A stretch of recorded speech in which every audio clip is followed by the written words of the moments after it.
And welcome back to the Thrash Maniac 99 YouTube channel as the streak of album reviews continue, as this time I am talking about an album, a big album, another big one, that came out back in June. For some reason I keep going back to the month of June.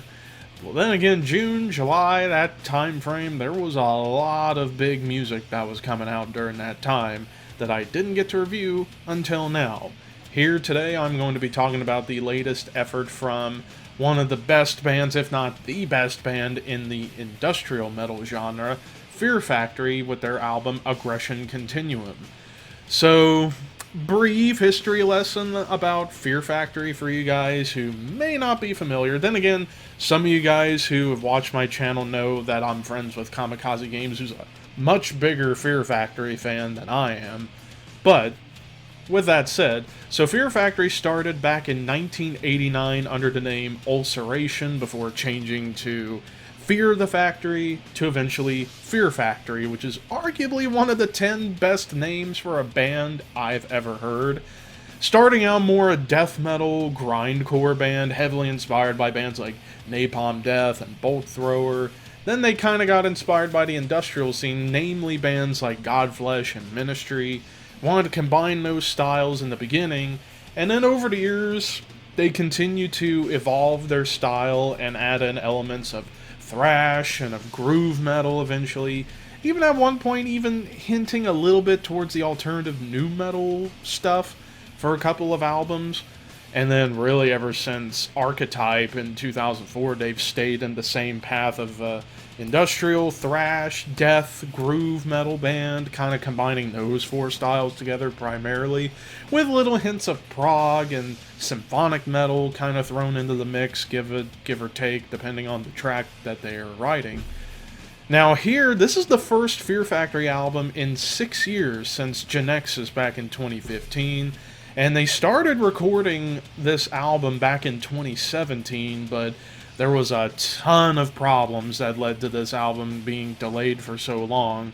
First, it was some personal and creative differences going on within the band, and then the big reason was the lawsuit going on that was kind of split down the middle as to who truly owned the rights to the Fear Factory name. It was Dino and Burton, Dino Cazares and Burton C. Bell, guitarist and vocalist respectively, and Christian Valbers and Raymond Herrera, bassist and drummer respectively, because these four were the classic Fear Factory lineup that lasted for a few albums like Demanufacture, Obsolete, and I think this was the lineup as well for Digimortal. I could be wrong in that. Correct me in the comments if I'm wrong about that, but regardless, so yeah, it was a nasty lawsuit that eventually Burton and Dino won, so that kind of further pushed everything back, and then of course tensions were mounting between Dino and Burton to the point where it was like, is this album even going to come out?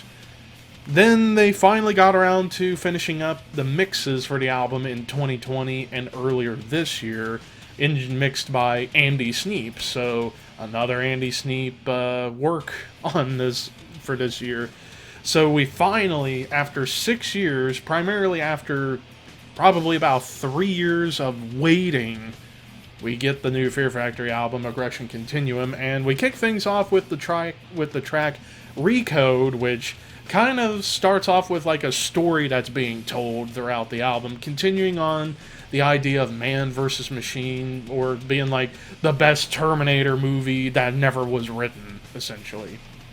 Then we get the heavy 8-string Genty guitars and great drum beats to show up. And I love how the riffs, and this is a theme throughout the entire album. Then again, this is a common trope of Fear Factory. The kick drums and the riffs kind of working together in a nice rhythmical pace. Burton's growls are aggressive as always, while his cleans kind of more angelic on this album, and I'll talk more about those when we get to the certain tracks, but love the symphonic elements in the background to make this song feel like it is straight out of a movie that was never made. Disruptor, which was the first single released of the album back in March, I want to say, and Burton unleashing the Disruptor before the riff and the drums kick in.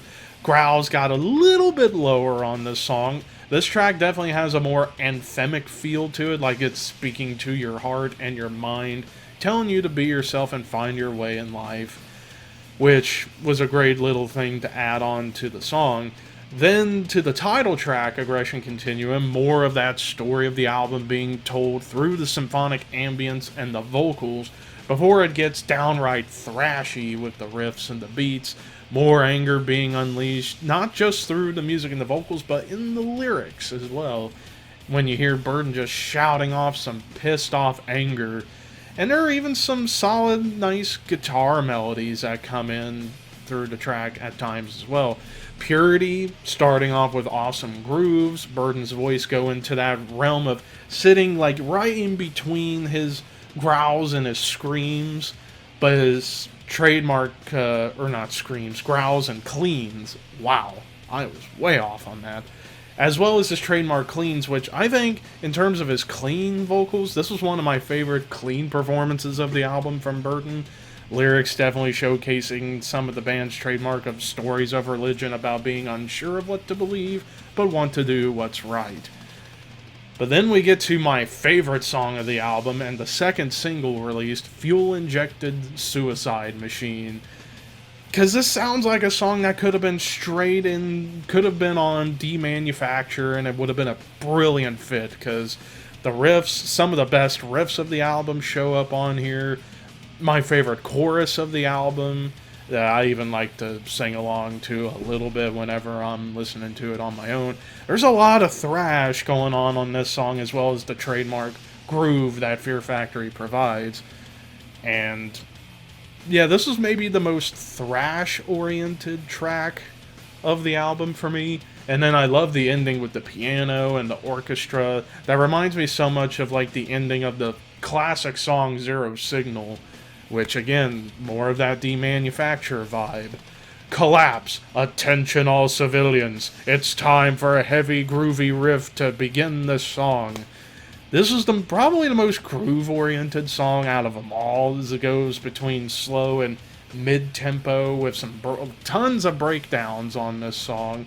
And I love, at one point prior to the final breakdown of the song, the violins playing along with the guitar, which I really, really thought that was a nice touch.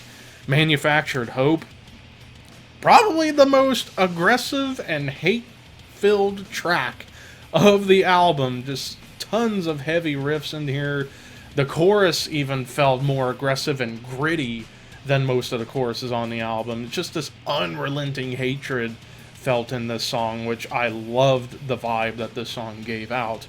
Then it kind of continues on just a little bit with Cognitive Dissonance, which I wrote down, going from a song with vicious hatred to more vicious hatred, as this song did kind of feel like a bit of a part 2 to Manufactured Hope, but there was more thrash attached, and the chorus felt a bit more somber and depressing.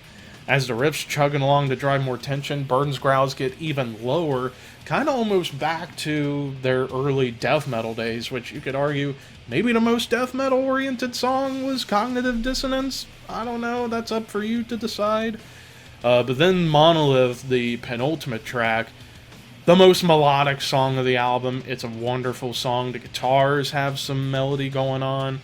Burden's vocals are mostly clean, but the chorus goes in and out between his growls and his cleans. And while the riffs have that heavy dexterity to it, the orchestral elements, the symphonic elements, keep providing that melody. And we even get a guitar solo, a beautiful quick-fire solo done by Dino. Going to show you that Dino's more than just a riff writer. He can solo just as good as anybody, in his own little way. And then we get to the final song, End of Line, or it should have been written as In the End of the Line. Kind of a perfect metaphor for not only the story of the album, but the end of the line in terms of Fear Factory, in my opinion. As the riffs gallop along with the drums before it gets thrashy again Burden's growls get a bit lower, back to that death metal style.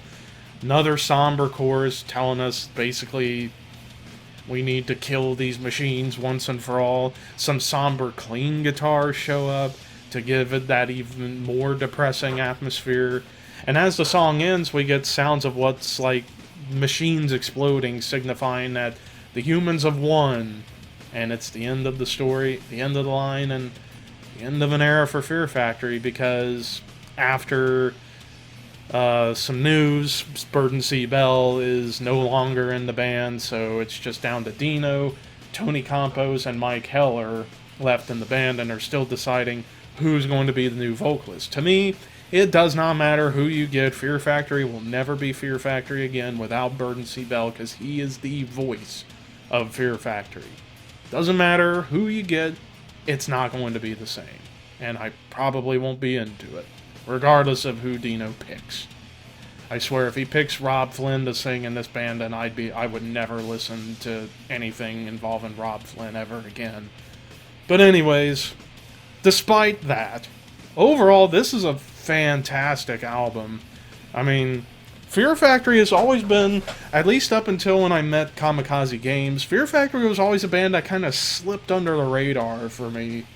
Even though I know that they've been around for so long, they kind of always slipped under my radar until recent years, when I was getting more into them thanks to Kamikaze Games. But overall, if Burton is never coming back to the band, what an album to end your run in Fear Factory with. This is an amazing album. I'm going to give this a 9 out of 10.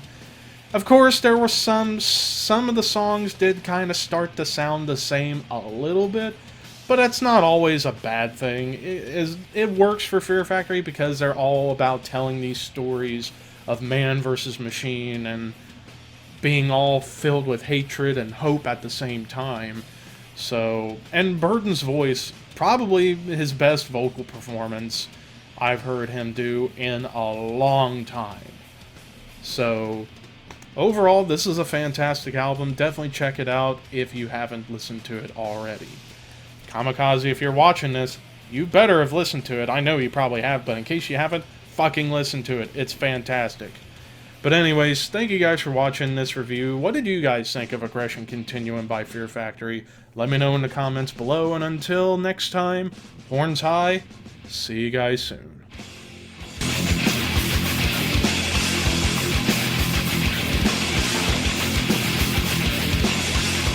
Like a good neighbor, State Farm is there. Hey, can you fix this for me, please? I sure can. Okay, let's see what we got to drink. Ah, fucking perfect. Ah, some good old Powerade. Delicious. No, not really. You know what I like to have every morning? A nice sandwich with some Clover Valley creamy peanut butter. But you know what else I want to do with this?